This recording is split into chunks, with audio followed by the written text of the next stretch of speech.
this cover to give you a little more room. Just take off the oil cap and then just pull up and put the oil cap back on just so nothing falls down there. I'm going to relieve the fuel pressure. There's a cap right here. Just take this cap off.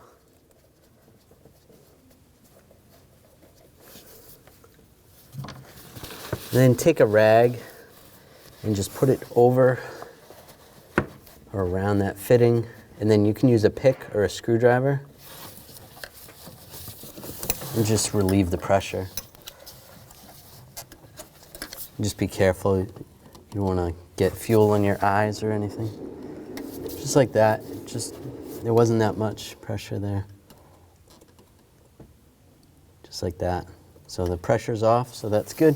You could always disconnect the fuel pump relay or a fuse and run the vehicle until the vehicle dies, and then you know that the pressure is off of there. Now I'll just put the cap back on and put the cover back on.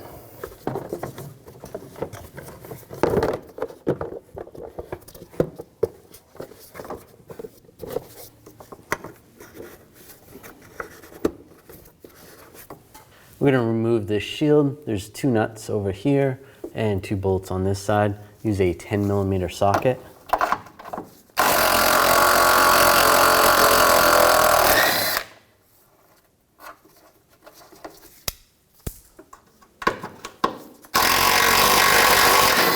Oop, that one broke.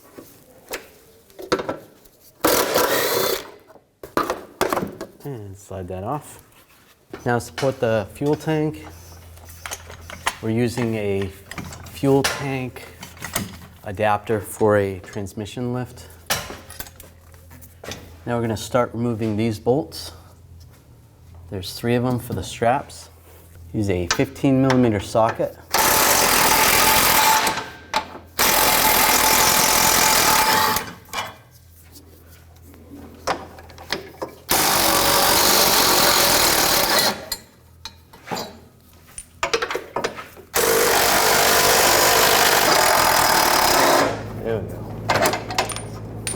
Now take these straps down, just kind of twist them a little bit. To take these straps off, you just slide down, rotate it a little bit to the left, and slide it out just like that.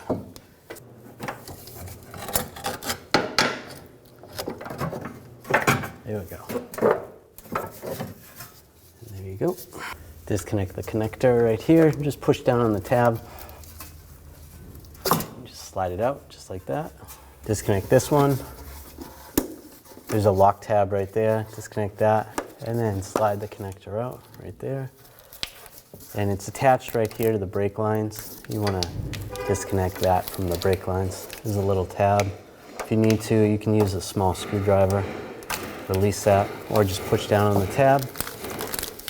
And slide this over just like that. And disconnect this connector. Push down on the tab and slide it off. Now we're going to disconnect the fuel lines.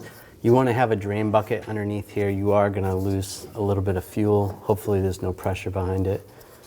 And you just squeeze the 2 bottom clips, and this lock slides up just like that. And just to prevent a little bit of splatter, I'm just going to use a rag.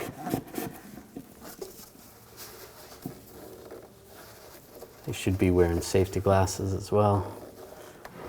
And then just slide this off. And there's a little bit of leaking. Now disconnect this line right here. There shouldn't be any fuel in this. This is just a EVAP vapor line, vapor hose. Just slide that off, just like that. Then again in the back, you want to have a drain bucket underneath here. It's ideal that the fuel tank has as little gas in it as possible when you're doing this job. You don't want the fuel tank to have half a tank or even a full tank. You're going to lose a lot of fuel. But if you have less than a quarter, that's ideal.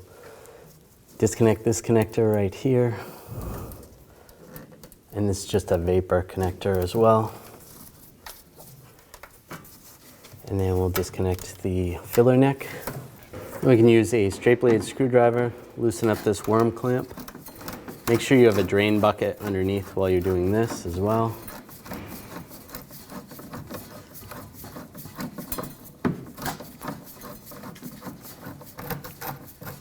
Should be good. And then you can use a pick or a screwdriver and just try to pry this hose off a little bit. You might have to lower the tank while you do it, just to get a little bit of slack. I'll lower this down a little.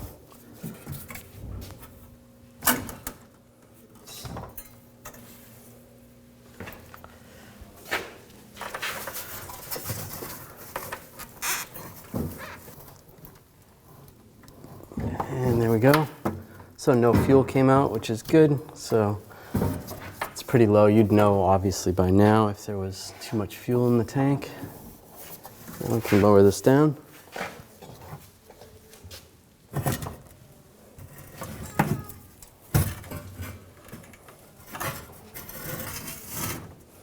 Now I'm just going to take some compressed air and blow off the tank. It's a little bit dirty.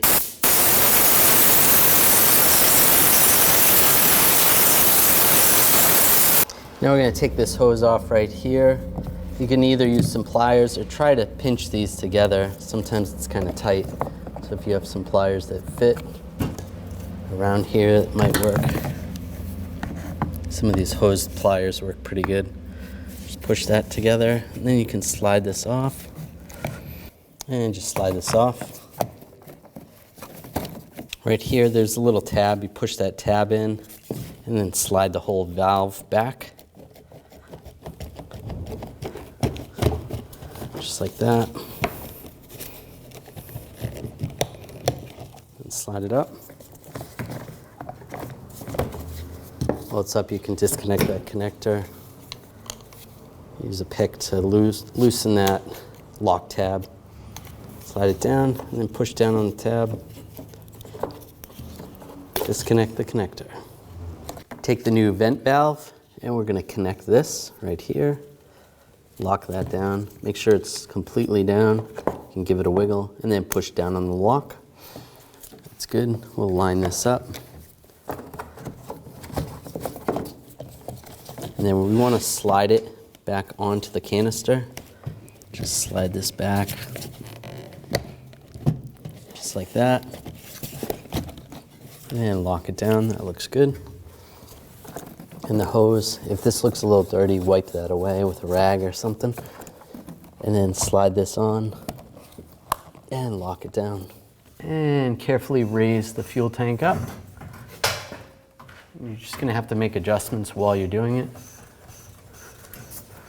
And before you get it all the way up, get this hose lined up.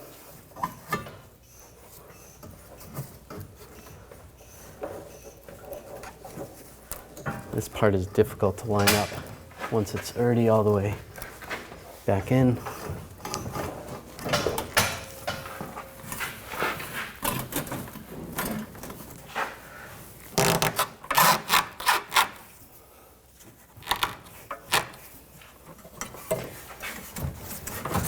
Once it seems like it's positioned good, then you can start connecting hoses. We'll connect these hoses up front.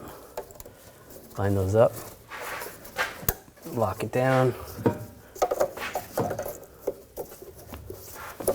and lock that one down. While we're here, we'll just connect this connector, lock it down, and slide this connector in position,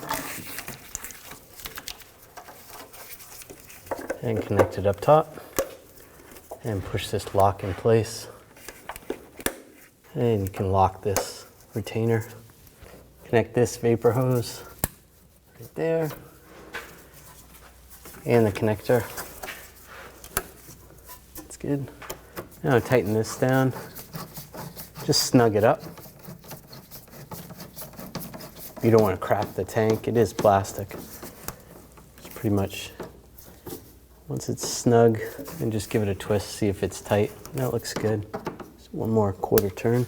Now we can reinstall the straps. Just get those lined up.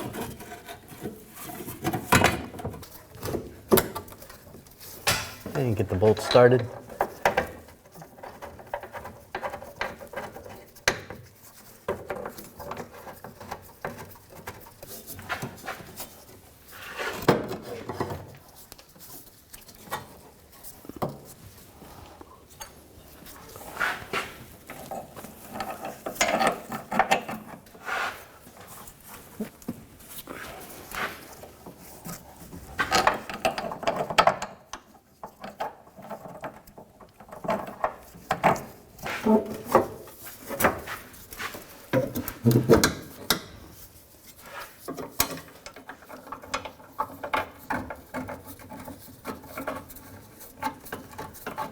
And tighten these down.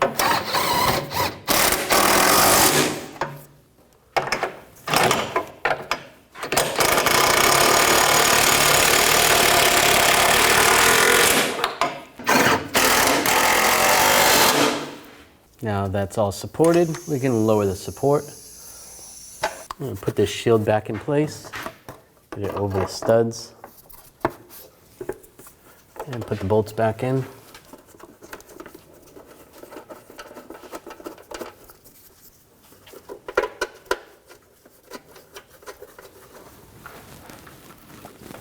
And the nuts.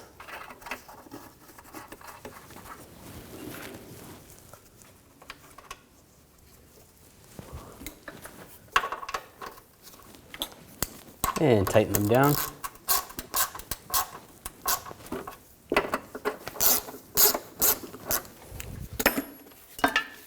Use the gun.